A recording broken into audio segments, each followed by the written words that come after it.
આજ રોજ અમદાવાદ શહેરના નવા પોલીસ કમિશનર તરીકે નીડર અને બાહોશ આઈપીએસ અધિકારી અનુપમસિંહ ગેહલોતે પોતાનો ચાર્જ સંભાળી લીધો છે. અમદાવાદ શહેરના અગાઉના પોલીસ કમિશનર GS મલિકની રાજ્યના પોલીસ વડા તરીકે બદલી થતાં અમદાવાદ પોલીસ કમિશનરનું અત્યંત મહત્વનું પદ ખાલી પડ્યું હતું. ત્યારે આ ખાલી પડેલા પદ પર રાજ્ય સરકારે સુરતના પોલીસ કમિશનર તરીકે ફરજ બજાવતા અનુપમસિંહ ગેહલોતની પસંદગી કરી હતી. ત્યારે અનુપમસિંહ ગેહલોતની આ નિમણૂક સાથે જ તેઓના નામે ગુજરાત પોલીસના ઇતિહાસમાં એક નવો રેકોર્ડ પણ નોંધાઈ ગયો છે, જેમાં રાજ્યના ચારેય મુખ્ય મહાનગરોમાં પોલીસ કમિશનર તરીકે સેવા આપનાર તેઓ માત્ર બીજા આઈપીએસ અધિકારી બન્યા છે. ત્યારે ઉચ્ચ પોલીસ અધિકારીઓએ નવા કમિશનરનું સ્વાગત કર્યું હતું.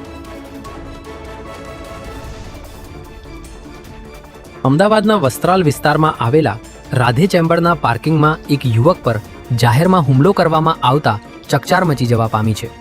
આ હુમલા પાછળ પ્રેમ સંબંધની અદાવત હોવાનું સામે આવ્યું છે, જેમાં વસ્ત્રાલમાં રહેતો સન્ની પાડોશમાં રહેતી એક યુવતી સાથે છેલ્લા 1 મહિનાથી પ્રેમ સંબંધમાં હોવાથી બંનેના લગ્નની વાતચીત ચાલી રહી હતી. જેની આ યુવતીના પૂર્વ પ્રેમી કીર્તિ પરમારને જાણ થતાં તેના 2 સાગરીતો સાથે અહીં આવ્યો હતો અને સન્નીને ઢોર માર માર્યો હતો.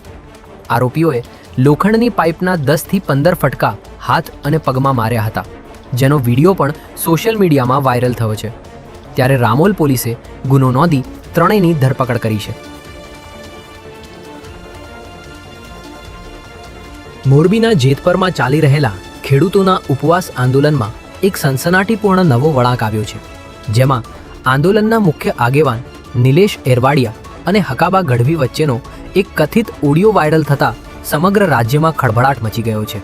આ વાયરલ ઓડિયોમાં આંદોલનને સમેટવા માટે 2 કરોડ રૂપિયાનો કથિત સોદો થયો હોવાના આક્ષેપો ઉઠ્યા છે, જેથી લાખો ખેડૂતોનો વિશ્વાસ અકબંધ રાખવા અને આંદોલનને આ આંચકામાંથી બચાવવા માટે ખેડૂત આંદોલન સમિતિએ મીડિયા સમક્ષ આવીને મોટો નિર્ણય જાહેર કર્યો છે, જેમાં સમિતિ દ્વારા નિલેશ ઇરવાડિયાને તાત્કાલિક અસરથી આંદોલન છાવણીમાંથી દૂર કરી દેવામાં આવ્યા છે.